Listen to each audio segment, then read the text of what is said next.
Today's video, we're going to be talking about why you should be going all in on fodder because next week it should do very, very well. So just before the video does start, a quick little ad on a trading service I offer over on Twitch for the cheapest trading guides out there for just £4, €4, all free with Amazon Prime. You'll receive daily trading and investing guides covering PlayStation, Xbox and PC with an array of methods covering all budgets. And I've been trading for over 10 years, making over 100 million in multiple different FIFAs, and now for the last 4 years I've made 10 million coins in just the first month. So in today's video we're going to be talking about why you should be going all in on fodder for next week, because last year it performed really well in pre-team of the season. So as seen here, pre-team of the season is the promo that went and followed Team Titans, or Trophy Titans, which is the equivalent of Golasso.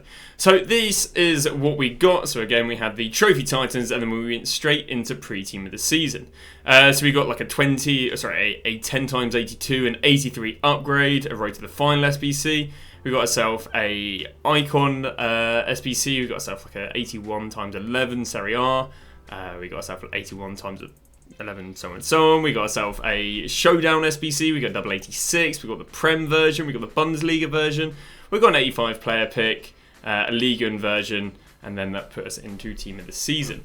So due to the SBCs that were added onto the game this week, fodder did really well, although it was quite specific what fodder did well and what fodder didn't do well. The best performing fodder was actually really high rated fodder. It's about 88 to 91, 92 rated fodder. Because of this 90 plus prime Team EAFC birthday icon SBC that came out on the Sunday. Now the requirements weren't overly, that crazy, so it's quite interesting that they did very, very well. But the reason that fodder probably did very well is because there was nothing in packs. And because there was nothing in packs, there was no incentive to open packs. And because there was no incentive to open packs, obviously the supply of high rateds was low.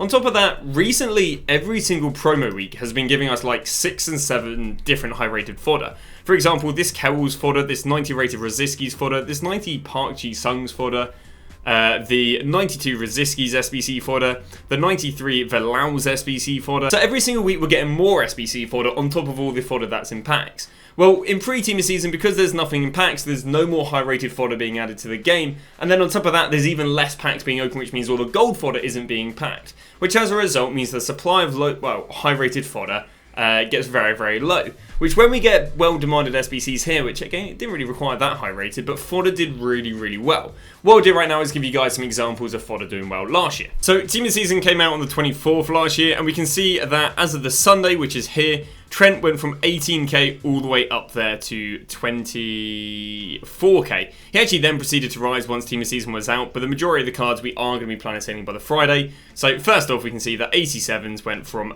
19k up to 24k. We then moved to 88, which was the the highest rated squad required, and we can see that Marquinhos went from 27k up there to 37k for the Sunday, which is when the SBC was dropped. This is what I was saying regarding other fodder dropping. Other fodder peaked on the Sunday, which is when the SBC came out, and then dropped, and then we saw more of a substantial drop as a team of the season down there, back down to 18. But yeah, 27 to 37 between basically this up-and-coming Wednesday and the Sunday. Now to demonstrate anything higher than an 88, we're going to be using the promo cards, because the promo cards went down to SBC fodder, but I can show you how well they did. We can see that Donovan was down to 37 and then went all the way up there to 50k in literally like 3 days.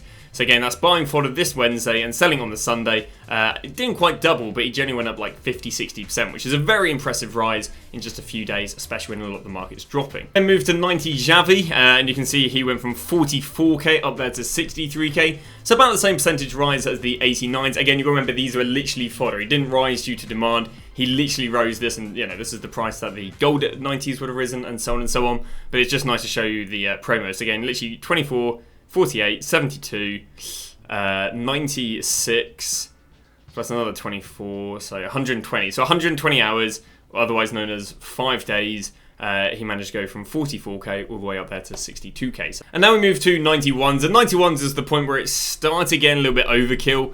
We can see that Lewandowski rose from 60k up to 73k, so about a 30% rise, but this is lower than the 89s and 90s because at this point it's just a little bit overkill. But nonetheless, you can still see that Lewandowski went from 60k to 73k, which again is still a 20% rise in about 72 hours, which isn't bad.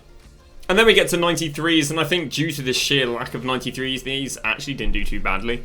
Miroslav Klose went from 86k here to 107, which I think is, give or take, like a 30-35%. So it's interesting because 92s didn't work because they seem to be a little bit more supplied, but the 93s weren't bad. I'll be completely honest with you, if you just want to play it safe, I would just keep it to 88s, 90s and 90s because those guys seem to have very good percentage rises and have a much higher chance of being needed for the SBCs, whereas 91s, 92s and 93s, yes, we will have fodder from them, but there's much higher chance of it being overkill, and obviously the only other thing high rated fodder is used for is player SBCs, whereas some of the slightly lower rated fodder of 88s, 89s and 90s can be used for upgrade SBCs if given very good upgrade SBCs. So as a result, we're going to look at buying 89s and 90s, but when are we going to go and buy them? Wednesday and Thursday. Which 89s and 90s we're going to go and buy? We're going to go and buy the ones that are promo cards, because we knew from last week that basically the Galasso players do become fodder. You can see that right here. There's Franceschini of last week.